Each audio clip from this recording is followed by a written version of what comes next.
So hi, welcome to Noise Podcast. I'm Shane. I'm Glory. And we're here with Andrew, and I'm in Have Mercy. And we're going to some questions today about the upcoming album NUMB. So congrats on that, by the way. How do you feel about the response to the announcement so far? It's been pretty good. It's weird because I normally don't look up like reviews or anything about us. Like I'm kind of the one that's like I stay away from comments. Like that's how I've been in a positive mental space for the past couple of years. Mhm. But I did go onto Reddit and like look up like some stuff, and I saw that a lot of people were like really excited and saying that it sounded like our first album.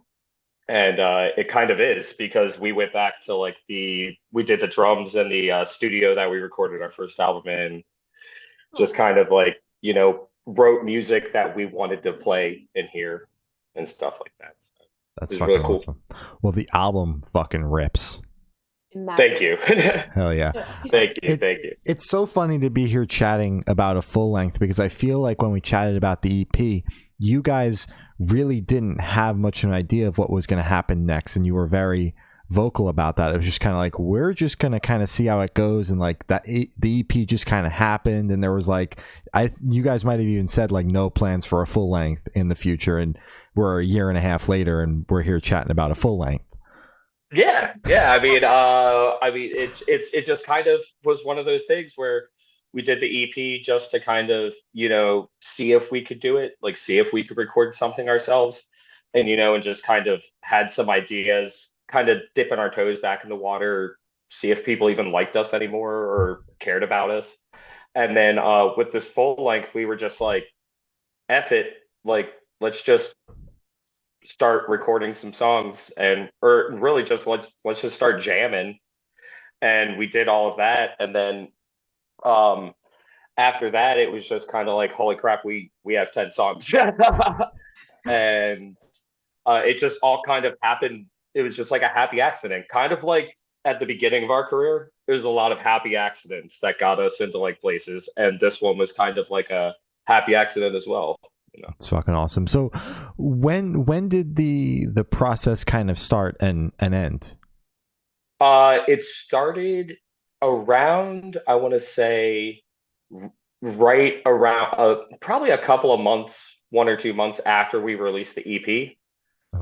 We were just kind of, jamming, just kind of getting back in the groove, that type of thing.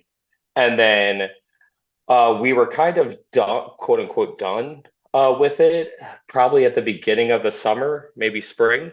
Gotcha. And then we kind of, with this route, kind of just did everything ourselves, and then brought it to Rude Records and was like, kind of like, hey, we have this thing. Do you want to do something with it? You're doing something with our first album. It'd be kind of cool to have like, the latest and the greatest, Yeah.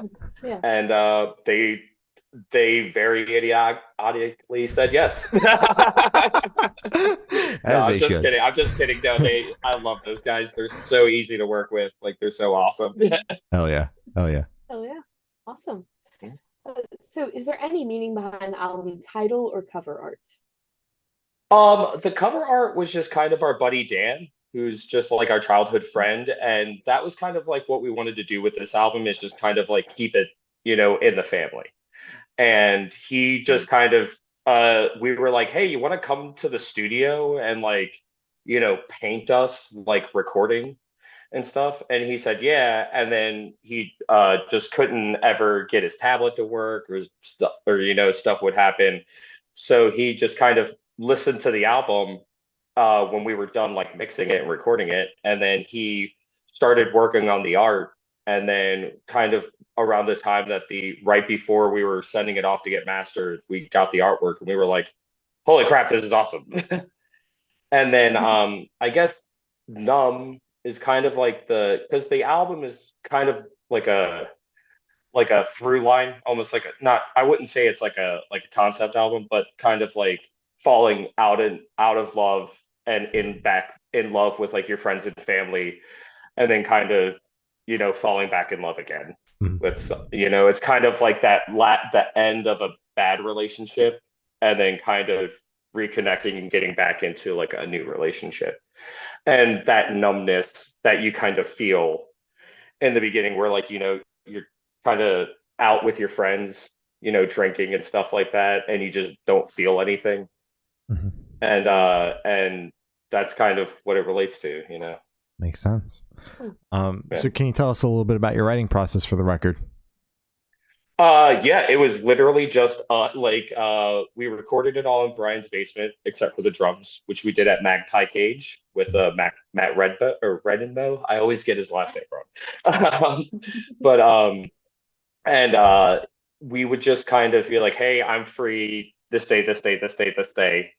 And me, Brian, and Nick would get together and kind of jam and just kind of come up with riffs, kind of bank a bunch of stuff, and just really just took like a lot of bands, even us. I remember we said this when we recorded the EP. We're like, we took our time. Like, no, we took our time. Like, I would be like, I am free Thursdays from 4 to 7. Like, that's it. Like, and we really just wanted to write what we wanted. Like, we didn't care if this song sounded like this song or and stuff like that. We were just kind of writing. I'm sorry, I'm trying not to cuss, but I've already Go heard ahead, you guys fly. cuss a couple of Let times. it fly. Yeah, I was just like, we just wrote shit that we wanted to fucking play, like we just fucking like we just wrote shit we wanted to listen to and fucking play and just be like, this fucking like I remember we were recording a live, like the lead guitar part that I was playing. I was like, I had the biggest grin on my face. And I was just like, this shit is just so fucking fun to play. Like, like just getting back to fucking basics, like fucking just, being like, oh, how cool would it be if you did this? What if we did something like on this song? And, and kind of coming at it from all different angles. Cause I know Nick was getting into like a lot of like country and pop and stuff like that. Brian listens to a lot of pop and I listen to like a lot of like older like yacht rock and 80s rock, if you can't tell by my mustache. So I was just like, and so it was just so cool having like these different get like these different, like it was like a good little pot of mixed goods and of all the best candies on Halloween, and we put them out. And then I remember one time I was driving to Brian's and I was listening to Disco Inferno, and there's this really cool like guitar part kind of layered in the background, and I was like, man, how fucking cool would it be to like do something like that? And I'm sorry, I'm so bad with song names, but there's like one of those songs on it where it's just like very mildly inspired by that, so it's like really cool to like hear the stuff like just kind of sprinkled in there into like just like a very sad emotional punk record. Yeah, absolutely. It's awesome to hear that you guys are taking the new music at your own pace, but it's also hilarious to me that we're talking about taking it at your own pace when the EP was only a year and a half ago, and exactly, yeah, like that your own pace. We're already talking about like what we're gonna do next. We already got an idea for like another EP, and we're like, oh man, how fucking cool would that be? One thing that keeps replaying in my mind once this interview got going is that in the last interview, you guys talked about how like live shows were basically going to be zero, only mainly festival opportunities, and you guys just got home a couple days ago from a tour. yeah. I mean, times change, man.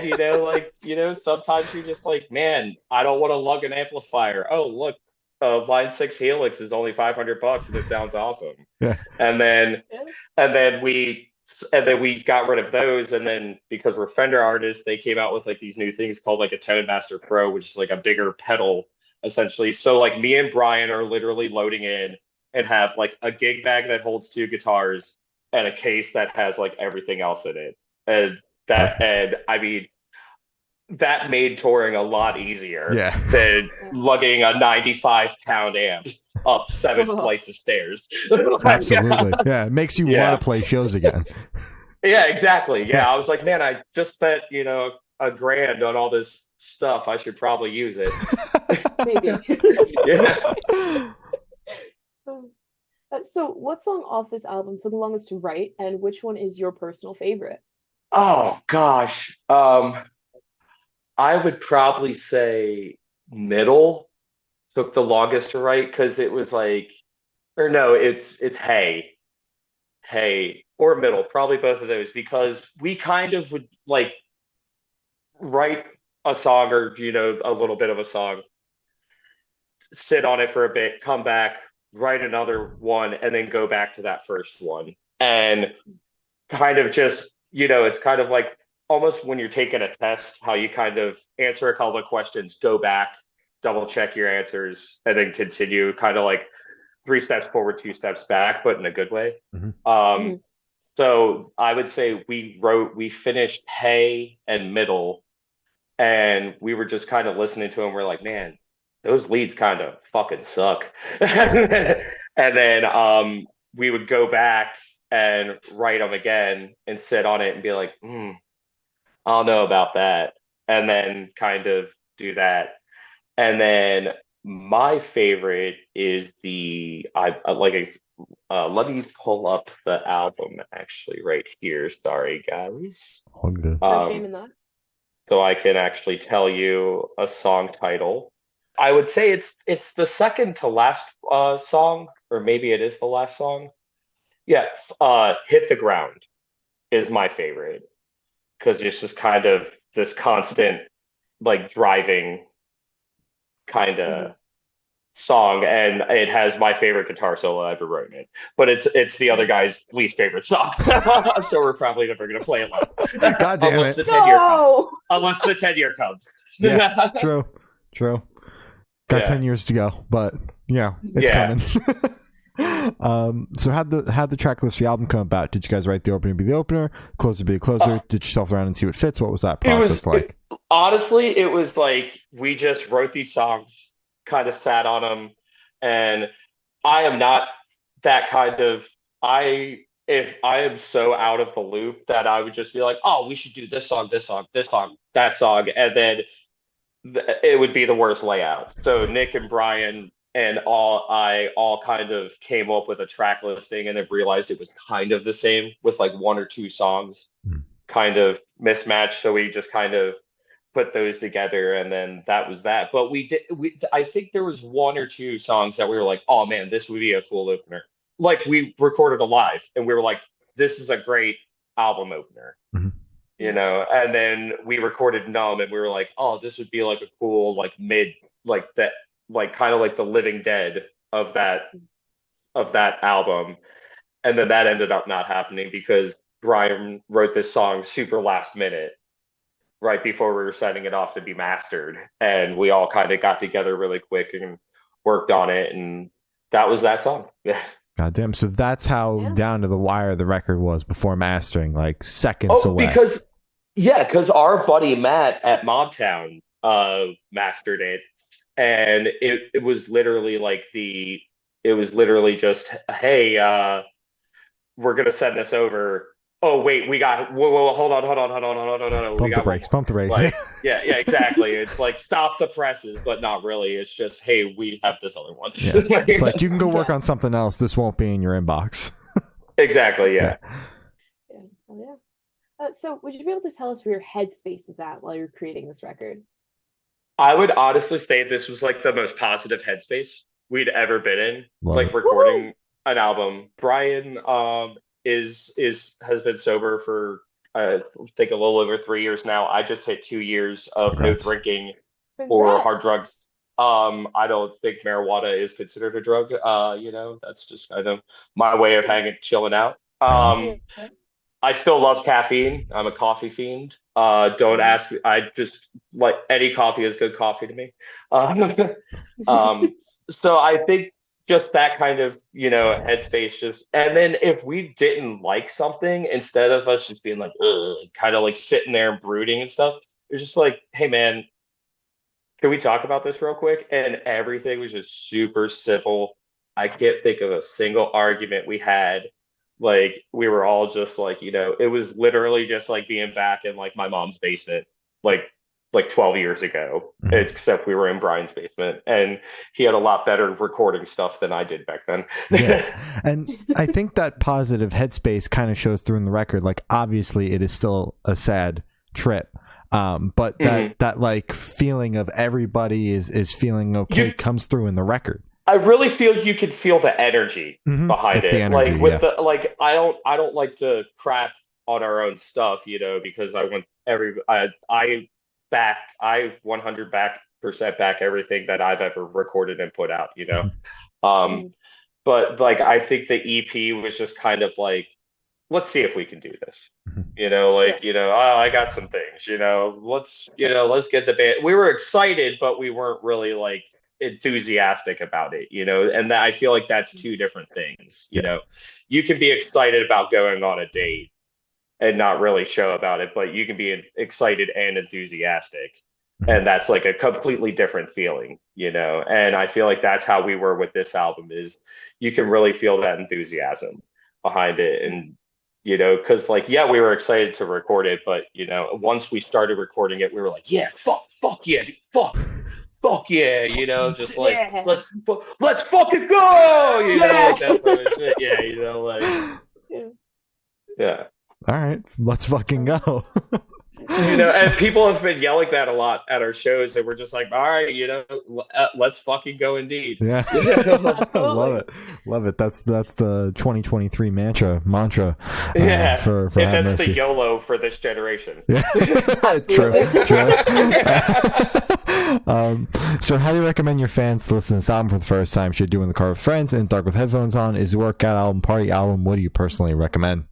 So I heard we just played our hometown show this past Sunday, and there was a gentleman, I believe his name was Joe, came up to us after we were done playing. We're just kind of hanging out in the crowd doing our thing, and he said, hey man, I just ran a 10-miler in Philadelphia earlier today, and I listened to a live the whole time, and I said, oh God, why would you do that? And he said, no, it's just like your guys' music is my lifeblood. And that song just kept, just going and going and going. And I remember trying to relearn it for tour. And it was one of those songs that normally I kind of cringe listening to my own songs. Like, yeah, I back it and support it, but I don't like, listening to my own stuff. And going back to this album, I was like, man, that song fucking rules. This song fucking rules. That song fucking rules. And, but I feel like it is a great workout album. It's a great, get fucking amped, in the morning.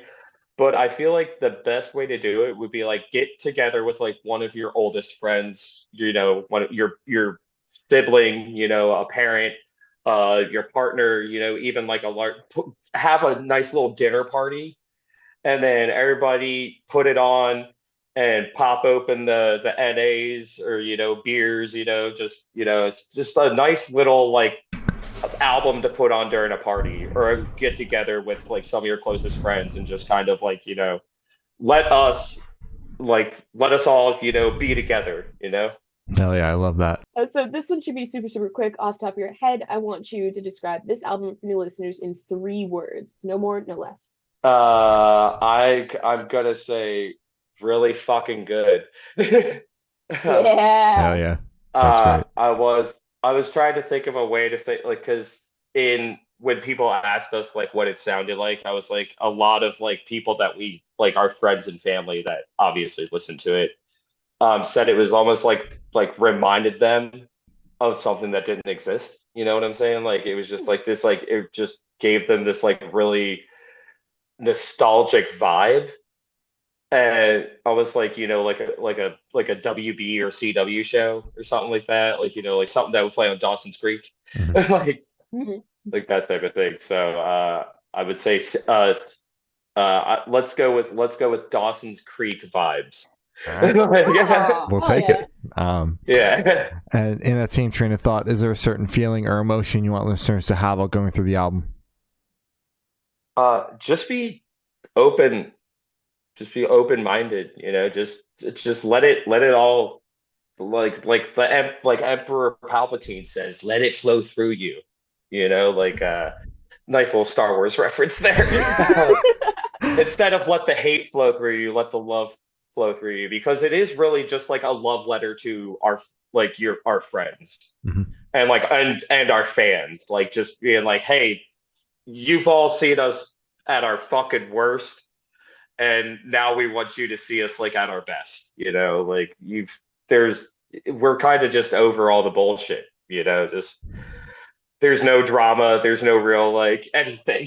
Like it's just we all kind of finally grew up, and we're glad that our fans are kind of growing up with us. It was really cool seeing fans that were like, I started listening to you when I was like 13 and I just graduated college, and I'm just like, man, that's cool. And then like seeing like friends that I haven't seen since like Warped Tour, like at shows and stuff like that, and just seeing how much everybody's grown in different ways. And that's kind of like what this album kind of talks about. It's kind of just going through a rough patch in your life and reconnecting with those people that you kind of lost. Hell yeah. Love that. Absolutely. Mm. Yeah. But so, are you able to touch on any particularly challenging or standout moments from the creation of this record, positive or negative? Yeah, try to fucking play everything correctly. Yeah, I'll do it. I mean, honestly, like it's just being like, man, I wrote this really cool riff. Let me see if I can remember it. Like that's because honestly, it was so easy. Like it was just like chilling in Brian's basement, drinking frescas, like playing guitar, being like, oh man, I got this cool new pedal. Let's try it out. Oh, dude, I got my favorite childhood guitar fixed. Like, let's record with it. Mhm.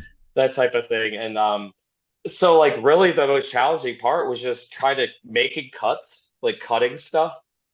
And then and just like, and and just like try to just be like, man, I I I wish I could do this, but I can't, like that type of thing. Like just the most challenging part honestly was just like, what do we keep? you know Like there was really no negative part on the album, technically. I mean, like there's a part of it where I'm sitting there. There's I think it's called the middle, that song. There's like claps and shakers and tambourines, and we recorded all of that. I recorded most of that. Nick and I did the claps. Brian did some claps and stuff like that. But I'm just sitting there with like a tambourine and a shaker, and I think the most challenging part was playing a shaker for 4 minutes straight. God damn. Just being like, Oh my god. I would fall off the yeah. beat so It's quickly. like but I'm just so used to going to the club when I was like in college. I'm just like not that much different than beating up the beat. Yeah. There you go for it. And for the last couple questions, going to shift completely away from music. So, if you could be one animal for the rest of your life, what animal would you be and why? I would be my cat because she is treated like the absolute queen that she is. My 14-year-old baby Summy, my little black tuxedo kitty cat right here. Always, whenever I come back from tour, she does not leave my side. She screams the whole time. Like if we're letting her sister out, my girlfriend and I call it yard time. Mhm. They don't like each other, so we have to kind of keep them separated. And when it's not her yard time, when she's just locked in here in my office, she's just screaming the entire time. So, and that's it, yeah. But she's just so easygoing. I feel like I'd be easygoing as well. Hell yeah. All right. Hell yeah. Mhm. So, if you could have lunch with any celebrity or artist, dead or alive, who would it be and why? Johnny Marr he's a guitar player for the Smiths. Oh, And just to be like, hey, I got lunch with Johnny Marr once. Yeah. No, honestly, because he's lately I've been going back and like listening to a lot of bands I listened to like growing up when I first started playing guitar, and I feel like a lot of his stuff really sticks out, and I'd just like to sit down and like pick his brain over, a nice little like chicken Caesar wrap with like some roasted vegetables on the side. Yeah. Hell yeah. Yeah. And for this last question, boom, you're on a desert island. You can bring one movie, one album, and one person. Who and what are you bringing? I'm bringing Die Hard because it's great. classic. It's my favorite movie. It's not my favorite Christmas movie. It's my favorite movie. Mm-hmm. Of one album, I'd probably bring The Smiths' Greatest Hits Part 2. Okay. That because I feel like greatest hits is a cop out, but you get the greatest hits. True. And I could just sing along to those songs all the time, or I would swap that out with Glenn Campbell's greatest hits. He's another one of my favorite songwriters. And then what was the third one? Person. Person. Mhm. Does it have to be a specific person? We typically go specific, yeah. Okay, because I was just gonna Yeah. say a Navy SEAL. Like to get All right. Oh, okay. I was Okay. like, how else do you take that? That makes sense. yeah, just like a Navy SEAL. No, I'd probably bring my girlfriend. We would get angry at each other, but we get through a lot of problems together without yelling at each other. Her or my brother. He's a pretty handy guy. So he just can take a broken car and make it run in 2 minutes. Need that kind of person with you. Hell yeah. Exactly, yeah. So as I said, that's all the questions we have today. Is there anything that you would like to plug? Yeah, just check out our album NUMB. It's coming out this winter on Rude Records. Got pre-sales available. We got a new music video called Alive that you can check out. That's very fun. We do have a new music video coming out pretty soon. Can't really tell you which track it is or anything like that, but keep out on the lookout for that. And I know we just talked about how we're not touring and stuff like that, but we do have a really cool announcement for something in the spring. Yeah, so it's really cool when you're like, man, I don't hate my best friends anymore. Yeah, it's fucking awesome. Yeah. Love that. Yeah, and then like the guy Steve that played drums on it and did the last tours with us. He's like my childhood idol. He's in like all my favorite local bands growing up. So it's like so cool, like playing music with him. You know what? I bring Steve with me on a desert island because he's a woodworker and he also plays drums and he's just like so laid back.